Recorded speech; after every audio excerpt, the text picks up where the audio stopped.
Messi fans te, Ronaldo fans te, in ringem, ChatGPT hi, Messi or CR7 katia, who is the GOAT? Pakhat thang ro. Chuan pakhat ithan na chanakha min shil bok ro. Pakhat ithanakha atira min shil lola, compare potla atopa. GOAT anga ithan kha min shil don nia. Tin table format in engkim miron perfect la chan chu shetia ma ol katia ni. He prompt hi.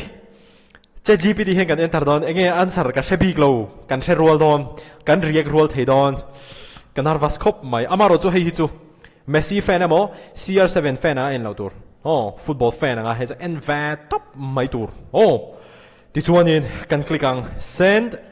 prompt kan ti chung hian he kan lo en ho lo kang Blackberries zarkota limited time 50% discount kal puime kania suit neruko the blazer khulum lai hak nom half lining le linen bon quality chale to kan neya kamis formal le casual khulum lai hak nom le fan tak tak te kan neya mizo te ngai na tron formal pants semi formal pants le casual pants fan tak tak kan nei renge te khokle kong shen genuine leather underwear mozale handkerchief thing in discount price vek indu than kan neya Blackberries zarkot Mizo Ole Blackberries zarkot aizol discount kal puime kani oh innovador cheu don ania ole let's go factor ta hen Lionel Messi tan Cristiano Ronaldo ta hen in h tu zong e chazok hela hi o ole masabera chuan natural playmaking a hian ChatGPT hian in Messi thang a chan chu natural playmaking a hian in Ronaldo hi chu a thathawa ma se playmaker ai ma chuanin Ronaldo hi chu finisher anga angai wanga ni oh chu wang chuanin Messi a thang Lionel Messi hi chu amongst the greatest passers and creators ever on the ChatGPT hian ti chuan adot le goal scoring ta hianin Ronaldo hi a tha ti zok ChatGPT hian a paid goal thei zok anga chuan mo ti chuan assist ta chuan a tha ti ve ve a amaro chu Messi hi Ronaldo ai chuanin a tha deuh zok ron ti ani ChatGPT hian dribbling a hian Messi hi regarded as one of the greatest dribblers ever ron tia chuan dribbling a chuan Ronaldo hi chu a career a chuanin a career tira kha chuan a tha a less central later amaro chu dribbling chu Ronaldo chu in hliam nu kha chuan thei vak lo chu wang chuan a tha hian Messi ron pele ani he heu Messi a wachang thalve vision outstanding very good Ronaldo hi chuan in thluk lo le tlet vision a hian ChatGPT ngai dan chuan passing range a hian in Lionel Messi hi outstanding OP amaro chu Ronaldo chu very good chuanin a thazo kanga angaya chuanin ChatGPT hian Messi ron dale thlat this one free kick a excellent free kick hi chu even thazo ka nomlo an thave ve ron te ni ChatGPT hian Messi le Ronaldo te himo penalty sa po hian in ChatGPT hian in an pan hi thave ve anga yani even le that chuan heading a chuanin hei chu chiang Ronaldo oh hei chu Ronaldo a ti chuan weak foot a hianin strong left capable right atia Messi hi chuanin Ronaldo hi strong right capable left anin thluk atile ni weak foot a po hianin anin thluk le ati tat mai chuan pace a tan chak thei phit kan tiang chi kha explosive acceleration atia Messi hi chuan Ronaldo chu explosive acceleration and top speed even aron ti ani he thila himo phit thea tak hi chuanin Ronaldo hi chu tlem chuan a hv deuh chuan ka hria mi mal ngai dan chuan amaro chu ChatGPT ngai dan kan ring ri ani tuna chuan ti chuan a dot le physicality a hi chuanin Ronaldo hi chu chiang sa physicality a ro chuanin Ronaldo hi ron petach chi boka ChatGPT hian chuan finishing a hi chu anin rualati ChatGPT hian mo an bonda nei ang ve finishing a chuan adol le enge creativity a hi chuanin Messi Messi hi bonjok reng ani creativity a tak hi chuan ti chuanin chance creation a hi chuanin Messi hi bonjok angin ron tile tlat mai chance creation a hi chuan nia Ronaldo hi chu abon thawa chance creation a chuan amaro chu Messi yang ema atia han create pop le regular dewa consistent dewa create hireng ani lo na lai kha ron factor in mai thei ani ChatGPT hian mo ti chuan adot le enge ball control a chuanin Messi Ronaldo hi excellent a pe amaro chu Messi hi exceptional a petlet chu wang chuan ball control a chuanin Messi hi ChatGPT hianin aron da chung nung zok ani ti chuan consistency prime years a hi chuanin an pahnih hi aron da draw le that mai consistency a hi chuanin extremely consistent ve ve atia chuan longevity an hnuai chi longevity a hi chuanin Ronaldo hi aron da chung nung jok ta ani chiang khom mai longevity kum som li pakhat ani ta Ronaldo ila bon reng hei chu ChatGPT an ron ti tiklat chuan adaptability across leagues league sang an khel to Ronaldo te po Premier League a khela La Liga Serie A chuanin Saudi Pro League a league palia champion thei vek ani chuwang chuan Ronaldo hitan ron da advantage le a Lionel Messi chu Spain a dominated Spain, France and USA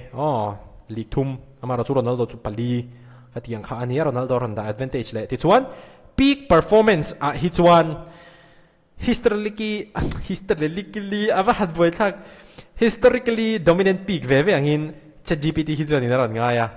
amaro chu ta hianin Messi hi slight Messi ron ti ani peak performance hi chuan peak ve lo mon la tro hi amaro chu empon se ChatGPT ni chuan individual awards more major individual awards fewer major individual awards so van chuanin Messi hi ron da chung nung le ChatGPT hian tunge greatest of all time kan la thlang lo he kan en thamek greatest of all time kan than na tura category sang kan en thamek chuan league title multiple league titles he chun in draw domestic cup sapon in draw continental club title sapon in draw international trophies ha Messi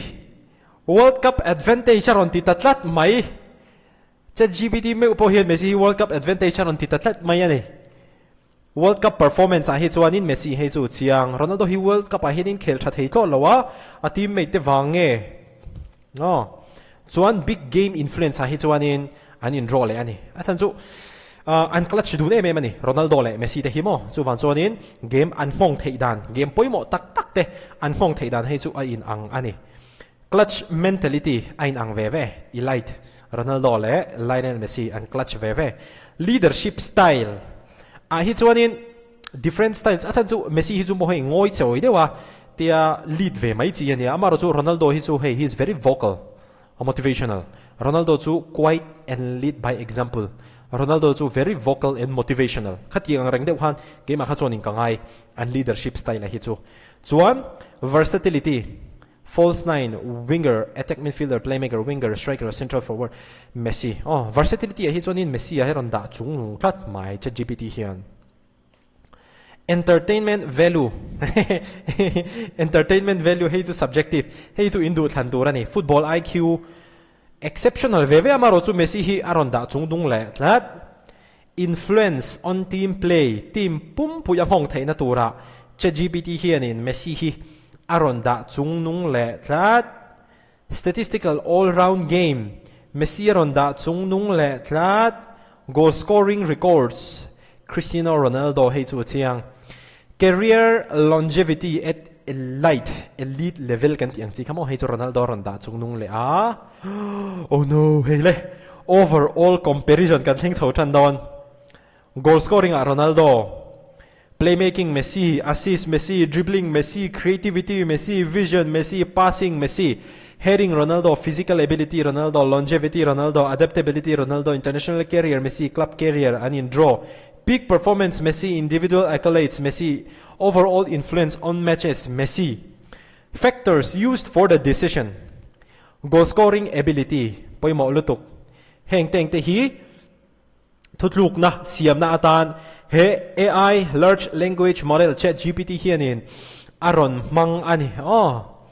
ti chuan who is the GO.A.T aron tita Lionel Messi ron tita tat mai what yo Messi fans te Ronaldo fans te nge omzia ChatGPT chuanin Lionel Messi hi GO.A.T ang aron ngai tat mai engwange an ti chuan ChatGPT in engwange Lionel Messi hi greatest of all time athan na chan kan ti chuan all round footballer combining elite scoring playmaking dribbling vision chance creation chuanin match influence theina ate chuan hei hi while also winning football's biggest prize the FIFA World Cup hi ron da poimo hle mai ChatGPT po hian can someone reasonably choose Ronaldo instead Messi ai hian in min Ronaldo thlang theim yes goal scoring te aerial ability mo header te physical dominance longevity le success club sang league sang khang a hlotlin na te kha khang te kha an consider tel don chuanin mitam takhian in Cristiano Ronaldo te po hi an thanga nga ron ti vele tlat mai aron neutral view wa amaro chu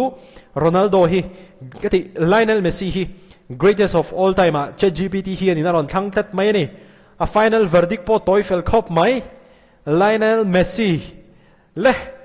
Messi fans te Ronaldo fans te enge in ngai dan hei hi